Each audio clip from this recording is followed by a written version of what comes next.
kutrend na kujulikana kwa njia ya kumasi Allah tabaraka wa taala ni jambo la hatari.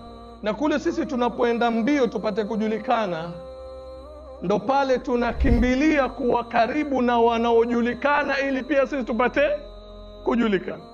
Na hiyo imewapelekea wengi kuwa watumwa na kuwa slaves na kuwa watu wasiokuwa na uhuru wao, kwa sababu huyu content creator yajulikana na mimi nataka nijulikane.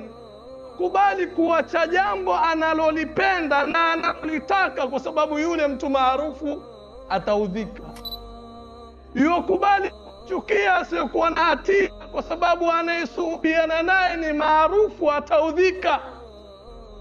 Kubali kumpenda asiyempenda kwa sababu yule maarufu yuko karibu naye yompenda. Hatufanyi mambo kwa uhuru wetu. Allah ametuumba sisi tuwe na uhuru. Ndugu zangu, angalieni tofauti ya kuwa mja wa Allah na mja wa kiumbe. Ukiwa ni mja wa Allah unafaidika na mengi kwa kupewa na Allah, lakini ukiwa ni mja wa kiumbe, yule bosi wako atafaidika na mengi kwa kutoka kwako wewe, si wewe kupata kwake. Yazingatieni haya maneno.